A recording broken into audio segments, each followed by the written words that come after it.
그 3차 방정식이든 4차 방정식이든 그런 차수가 조금 높아진 형태의 방정식도 그 방정식을 구성해주는 3차식, 4차식들만 인수분해만 완벽하게 할 줄 알면 무조건 풀 수 있다고 얘기했잖아, 그렇지? 그럼 거기 5-2번에 1번 같은 3차 방정식도 이제 얘 풀어보라고 하면 이 좌변에 있는 3차식 뭐만 할 줄 알면 돼?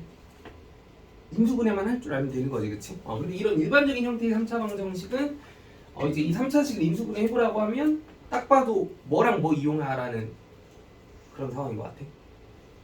인수정리와 조립제법. 그 두 가지 콜라보해서 이쁘게 인수분해 잘 해보자라는 그런 얘기고. 그래서 여기 x의 자리에 상수항이 약수에 해당하는 값 대입해서 0이 되는 현상 빨리 딱 생각해 줄 수 있었어야 했던 거고. 그러면 그 x의 값이 발견되는 순간부터 이제 또 조립제법 이용해서 인수분해 쭉쭉 해주시면 방정식 분명히 이쁘게 잘 풀리겠다라는 거지. 2번도 다 마찬가지고.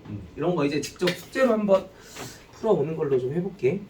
거기 잠깐 시간 줘볼 테니까 6-2번 빨리 풀어볼게요. 6-2번. 네. 아 맞다. 잠깐. 프린트를 두고 왔. 저번에 출력해줬는데 놓고 왔다는 거지. 네. 하하. 잠시만.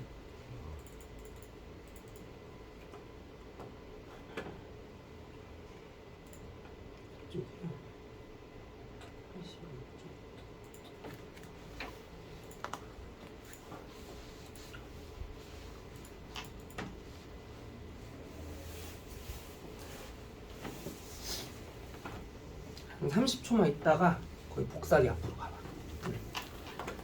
자, 6-2번 빨리 풀어보세요.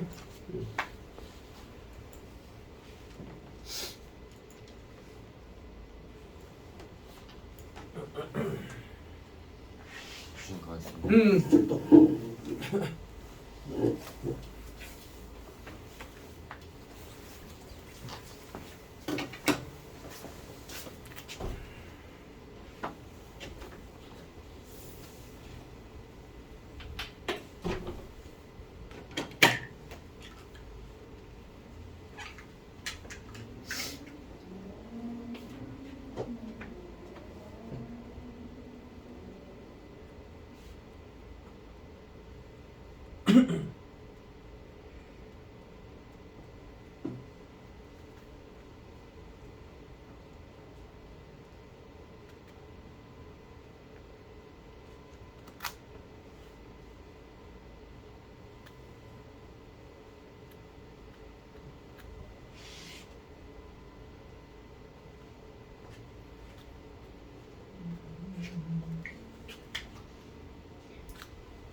다 풀어보셨나요?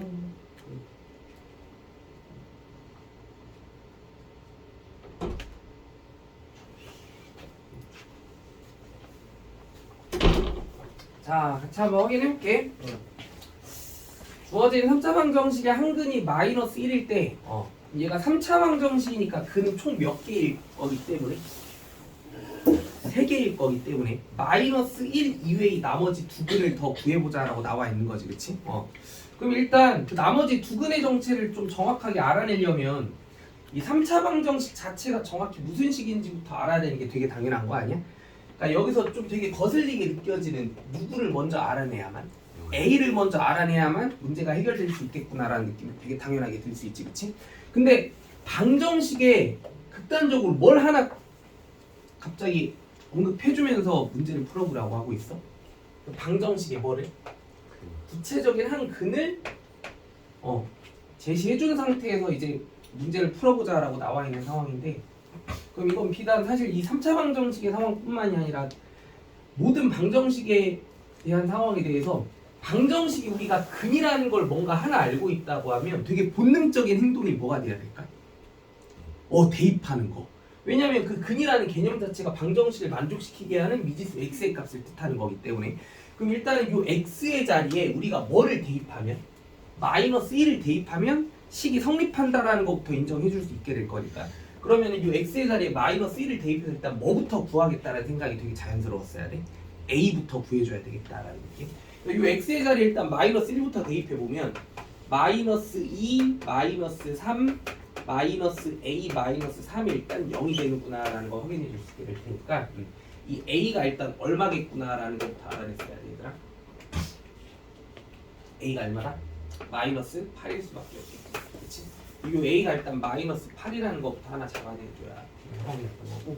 그럼 이제 이 a가 마이너스 8이라는 것까지 알아냈을 때 이제 문제에서 최종적으로 묻고 있는 건 이제 이 3차 방정식에 마이너스 1 이외의 나머지 두 근들도 묻고 있으니까 그럼 이 3차 방정식을 완전히 풀어내는 것까지 마무리하라는 얘기지, 그치? 그러면 이 3차식을 아주 완벽하게 뭐를 해내야만 하는 상황이야?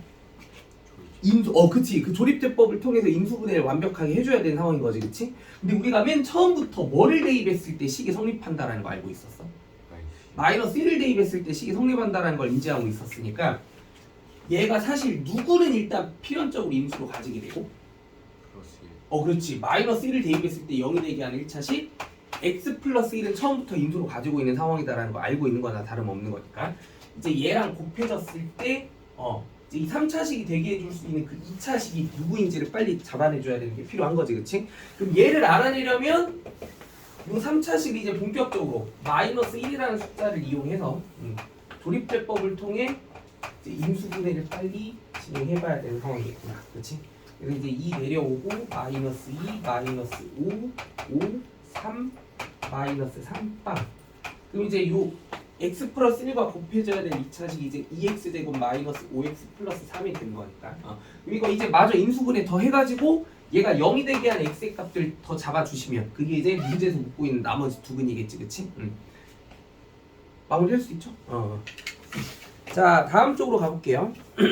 이제 연립방정식을 한번 풀어볼 건데 근데 이제 중학교 때까지는 그 1차 방정식들끼리만 서로 연립되어 있는 연립방정식을 풀어봤었던 것 같은데 이제 고등학교에서는 차수를 조금 더 높여서 이제 그 연립방정식을 구성해주는 방정식의 표현 중에 2차 방정식의 표현이 들어가 있는 그런 연립방정식도 한번 풀어보게 될 거야.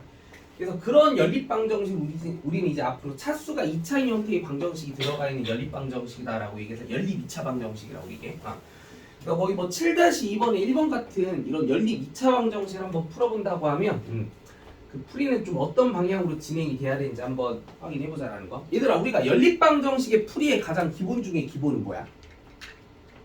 문자의 개수가 일단 몇 개, 한 개가 아니고 몇 개다 보니까 여러 개다 보니까 그 문자의 개수를 일단 뭐 해나갈 수 있는 방향이? 줄여나갈 수 있는 방향의 해석이 가장 중요한 원리였었던 거 기억나 안 나? 그치? 그래서 그 1차 방정식들끼리 연립되어 있는 연립방정식을 풀 때는 흔히 무슨 법과 무슨 법이라는 개념들을 이용해서 소거법이랑 아니 그거는 항등식이었고 그 소거법이랑 무슨 법? 대입법 기억나? 엄매? 야 잠깐만 일단 이런 거부터 물어볼게. 우리 중학교 때 이런 연립방정식은 되게 많이 풀어왔었잖아. 아니다 x 플러스 2y는 3이라고 얘기해볼까? 이런 연립방정식 풀어보라고 하면 우리 이런 연립방정식을 풀어낼 수 있는 어떤 방법이라고 하는 게 두 가지 느낌으로 좀 접근해주는 방식들이 있었지, 그치? 첫 번째 느낌은 뭐였냐면 여기서 이 두 가지 식을 동시에 만족시킨 우리가 누구도 구해줘야 되고 누구도 구해줘야 되니까 x도 구해주고 y도 구해줘야 되는 상황이라고 할 때 그럼 일단 둘 중에 하나라도 완벽히 알아내야 되겠다는 생각이 되게 당연해야 되는 거 맞아 아니야? 그럼 둘 중 일단 하나만 알아내겠다라고 하면 한 놈을 뭐 해보고 싶다라는 생각이 되게 당연해야 돼? 없애고 싶다, 그치? 근데 그 한 놈을 없앨 수 있게 해주는 그 수학적인 방법이 몇 가지 방법이 있었어? 두 가지 방법이 있었지. 첫 번째 방법을 흔히 무슨 법이라고 해서? 소거법이라고 해서 두 미지수 중에 한 미지수의 개수를 뭐 해주는 방향으로 맞춰주는 방향으로 식을 변형시킨 다음에 그 식기를 서로 뭐 해주는 거? 빼주는 거, 그치? 그럼 여기서 만약에 y가 되게 거슬려. 그럼 y를 없앨 수 있는 방향으로 소거법에 의한 방식으로 이제 이 연립방정식을 한번 풀어보겠다고 하면 첫 번째 식에 뭐를 곱해서 2를 곱해서 식을 딱 이렇게 살짝 변형을 시켜봤을 때 그 변형시킨 식과 이 식을 서로 뭐 해주게 되면 더해주게 되면 이제 누가 사라질 수 있으니까 y가 사라질 수 있게 되니까 그럼 이 두 식을 더한 결과물에 의해서 5x가 이제 5가 된다라는 거 확인해주게 되면 x가 얼마? 1이 된다는 사실을 쉽게 알아낼 수 있었다라고 얘기했던 거 기억나지, 그치? 근데 이런 방법 말고 이제 또 무슨 법이라고 해서 아까 살짝 언급했는데 대입법이라고 해가지고 두 방정식 중에 한 방정식 쪽에서 한 문자를 다른 문자에 관한 식으로 표현할 수 있다라고 하는 이 생각을 이제 우리가 만들어낼 수 있으면 그 문자에 관한 식의 표현을 다른 방정식에다가 뭐 해가지고 대입이라는 걸 해서 그 한 문자만에 대한 방정식을 풀어냄으로써 난 한 미지수의 값이 어떻게 돼야 되는지 알아보는 이런 방식의 풀이. 이런 게 무슨 법이었어? 대입법이었지, 그치? 이거 기억나니 안 나니? 다 나잖아. 그럼 사실 이 대입법에 대한 풀이로 이 연립방정식을 풀겠다고 하면 두 번째 방정식에서 이 y가 누구로 변신했을 때 1-2x라는 식으로 변신했을 때 얘가 이제 3이 된다라고 하는 방정식을 푼다고 하면 이렇게 해서도 누구도 똑같이 구할 수 있어? x가 얼마가 되는지 알아낼 수 있는 방법? 분명하다라는 거야, 그치? 그래가지고 연립 1차 방정식의 풀이는 이런 식으로 우리가 소거법과 대입법을 적극적으로 활용해주는 방식으로 가봤었는데 근데 연립 2차 방정식의 풀이도 일단 근본은 똑같아. 일단 두 문자 중에 누구 하나만이라도 먼저 알아내보자. 그냥 두 문자 중에 뭐라도 일단 한번 확인해보자. 한 문자에 대한 값이라도 일단 빨리 알아내보자. 그러면 반드시 어떤 작업이 필요해? 뭐 소거법이나 대입법 같은 걸 좀 활용해주는 방향으로 해서 한 문자만에 대한 식을 표현해내주는 게 되게 중요한 거지, 그치? 그러니까 문자의 개수를 뭐해 나가는 방향? 줄여나가는 방향에 해석을 해낼 수 있어야 돼. 근데 여기서는 그 뭐식이야? 소거법은 큰 의미가 있을까 없을까? 소거법은 굉장히 어려워지게 돼. 그러니까 뭔 소리냐면 여기서 두 문자 중에 한 문자를 없앨 수 있게 해주는 어떤 방식을 소거법에 대한 방향으로 한번 식을 조작해 본다고 하면 나 y가 되게 거슬려. 그럼 첫 번째 식의 양변에 왠지 y를 곱해줘야 되겠다 이런 방향으로 생각을 해서 두 식을 이제 서로 더하는 방향으로 가져야 될 것 같은데 근데 이러고 나면 여전히 누가 살아남아 있어? y가 그대로 살아남아 있지. 그러면 연립 2차 방정식에 대한 어떤 풀이 자체는 소거법은 큰 의미가 없다라는 생각이 들어야 돼. 그럼 무슨 법을 활용해서 문자의 개수를 줄여나가는 게 최선일까? 대입법. 어떻게? 1차 방정식 쪽에서 우리가 뭔 짓거리를 할 수 있겠어?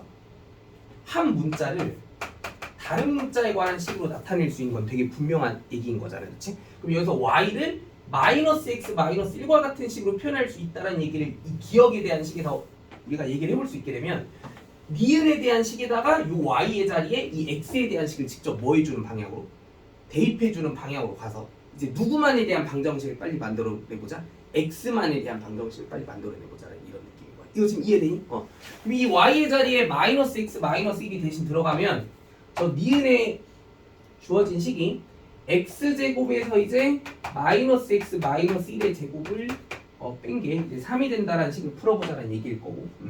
근데 이게 사실 구조적으로 그 마이너스 부호가 달라붙어 있는 식의 어떤 완전제곱식의 표현은 그 부호를 다 플러스로 바꾼 완전제곱식의 표현과 똑같은 개념이다라는 거 알고 있으니까, 그치? 그럼 여기서 이제 결국 x제곱에서 x 플러스 1의 제곱을 뺀 게 3이 된다는 식을 풀어주자 이런 방향으로 가보자는 거고 그럼 이 -2x -1이 결국 3이 된다라는 거 확인해 볼 수 있으니까 여기서 이제 x의 정체가 빼박 누구일 수밖에 없다라는 게 들어요.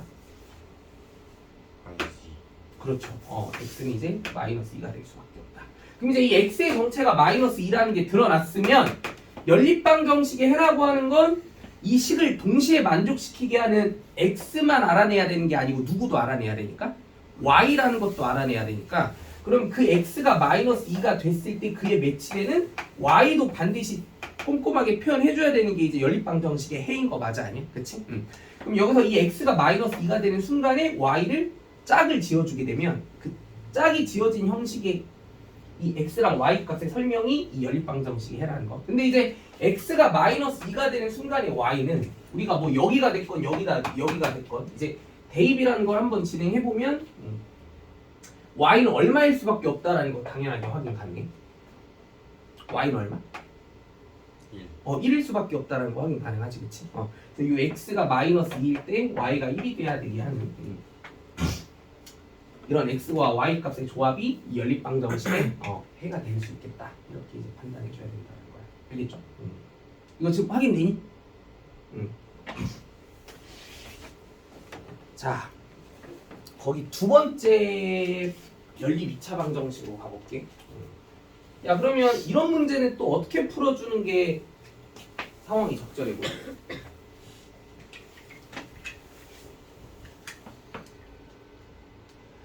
얘도 똑같겠지. 그 뭐야? 일단 이 문자가 두 개인 상태의 방정식은 우리가 지금 상당히 이 식을 해석하는 데 있어서 어려움을 느낄 수밖에 없게 되는 그런 상황 같으니까 문자의 개수를 뭐 해가지고 일단 줄여가지고 해석을 해주는 게 최선이겠다. 그럼 한 문자를 다른 문자에 대한 식으로 변형을 시킨 다음에 일단 식을 해석해주는 게 적절해 보인다라는 거고, 그러면 한 문자를 다른 문자에 대한 식으로 정리해 줄 수 있게 해주는 가장 간편한 방정식은 이 1차 방정식 쪽이겠지. 그럼 여기에서 우리가 x를 뭐라는 식으로 쓸 수 있다라는 표현을 EY로 대체해서 쓸 수 있다라는 표현을 이제 니은 쪽에다가 뭐 해서 대입을 하는 식으로 가서 일단은 누구만에 대한 방정식을 구성해보자. x가 사라진 누구만에 대한 방정식, y만에 대한 방정식을 한번 세팅해보자는 거야. 그럼 이 x의 자리에 이제 2y가 다 들어간다고 생각해보자는 거지. 그럼 x제곱은 누구로 변신해? 4y제곱으로 변신할 거고, 그리고 2xy라는 식이 또 4y제곱이 될 거고, 그리고 거기에서 이제 3y제곱을 뺀 게 그러면 20이 돼야 된다는 조건을 먼저 해석해준다. 이렇게 가보자는 거겠지. 그럼 여기서 이제 5y제곱이 20이 될 거니까 결국 y제곱이 4가 돼야 되는구나 라는 결론을 낼 수 있게 되고, 그럼 일단 문제의 조건에 부합하는 우리가 누구를 확인해 줄 수 있게 된 거야? y대로 확인해 줄 수 있게 된 거지. 근데 여기서 y의 값이 하나만 발생하지 않았지. 제곱해서 4가 되기만 하면 되는 거 맞아 아니야? 그럼 문제의 조건에 부합한 x는 y는 몇 개인 거야? 두 개인 거지. 누구랑 누구? 2랑 마이너스 2와 같은 두 가지 값이 나오게 된다. 그치? 그럼 이렇게 y의 값이 두 개가 나왔으면 그 각각의 y랑 매치된 이제 누구도 하나씩 나와? x도 이렇게 하나씩 튀어나오게 되는 거 맞지 아니야? 그치? 그럼 이제 이 연립방정식의 해는 x랑 y의 조합이 이렇게 각각 한 쌍씩 총 몇 쌍? 두 쌍의 해를 가지게 되는 상황이 만들어지게 되는구나. 이렇게 볼 수 있어야 되는 거고. 근데 이제 이 y가 2가 됐을 때 우리가 x를 판단해 보라고 하면 x는 항상 2y여야만 쓰니까 그럼 여기서 이 x의 정체는 y가 2일 때는 x의 값이 4라는 값이 따라붙게 된다라고 생각해 줘야 되는 거고, y가 마이너스 2인 경우에는 그거의 2배가 또 x인 거니까 마이너스 4라는 x의 값이 y가 마이너스 2일 때 따라붙게 되는 x의 값이 돼야 된다. 그래서 4와 2 그리고 마이너스 4와 마이너스 2라고 하는 값들의 조합이 이 연립방정식의 해가 될 수 있겠다는 얘기야. 근데 우리 연립방정식의 해라고 하는 건 이렇게 x가 얼마고 y가 얼마고 x가 얼마고 y가 얼마다라고 하는 형식의 이런 표현으로 구성해주는 게 사실 연립방정식의 해를 표현해주는 가장 정석적인 표현 방법이기는 하지만, 근데 이거를 조금 더 단순화시켜서 간단한 기호로 나타내 줄 수 있는 형식도 있어. x랑 y의 조합이라고 하는 걸 수학에서는 기호로 어떤 기호를 이용해서 표현해 주냐면 순서쌍이라는 기호로 또 표현을 대체해 준다는 것도 알고 있어야 돼. 앞쪽에다가 누구를 쓰고 x를 쓰고 뒤쪽에다가 y의 값을 설명해 주는 방식으로. 그러면 x가 4고 y가 2가 된다라고 하는 이 연립방정식의 이 한 쌍의 해는 순서쌍이라는 기호를 이용해서 표현해 본다고 하면 뭐라고도 표현을 대체할 수도 있는 거야. 몇 콤마 몇 4,2라고 하는 이런 순서쌍의 해를 가지게 된다. 이렇게 얘기를 해줄 수도 있는 거고, 그럼 얘는 또 몇 콤마 몇? 마이너스 4, 마이너스 2라고 하는 순서쌍의 해를 취하게 된다. 이렇게도 설명이 가능해. 오케이? 그래가지고 앞으로 연립방정식의 해는 뭐 x가 얼마고 y가 얼마다라고 하는 이런 구체적인 표현으로 쓸 수 있는 방법도 있지만 그냥 단순하게 이렇게 어떤 기호를 활용해서 순서쌍이라는 기호를 활용해서도 나타내 줄 수 있다는 것도 알고는 계셔야 된다는 거. 알겠지? 자, 근데 이제 조금 어려운 게 뭐냐면 그 8-2번처럼 자, 얘들아 거기 상황을 좀 비교를 할 줄 알아야 돼. 7-2번 문제는 그 이 연립방정식을 구성해주는 각각의 두 가지 방정식이 다 2차 방정식은 아니었지. 맞죠? 한쪽은 무슨 방정식이고 한쪽은 무슨 방정식이야? 한쪽은 1차 방정식이고 한쪽은 2차 방정식이지, 그치? 그래서 여기 우리가 7-2번에서 마주했었던 한쪽은 1차고 한쪽은 2차로 구성된 이런 연립 2차 방정식의 어떤 풀이의 방식은 1차 방정식 쪽에서 한 문자를 다른 문자에 관한 식으로 나타내 줄 수 있다는 이 얘기를 2차 방정식 쪽에다가 뭐 하는 식으로? 대입하는 쪽으로 그렇게 문제를 풀어봤었잖아, 그치? 근데 거기 8-2번 문제는 이제 두 가지 방정식이 모두 2차 방정식으로 구성이 되어 있는 상태로 나와 있는데 이때는 그 풀이가 조금 색다른 방식으로 어떻게 진행이 돼야 되는가를 좀 따져보긴 해야 되는데 이제 다음 시간에 같이 좀 더 자세히 알아보도록 할게요. 진도를 거의 몰랐는데. 자, 과제는 톡방에 문제 할게요. 네네. 목톡? 아, 뭐 여행가? 아, 오케이. 목톡. 그거 목요일 당일날 한 번만 더 톡으로 보내줘. 오케이. 쌤 주문이 안 왔어요. 중훈이 오늘 10시 시작인 줄 몰랐대. 아 그래요?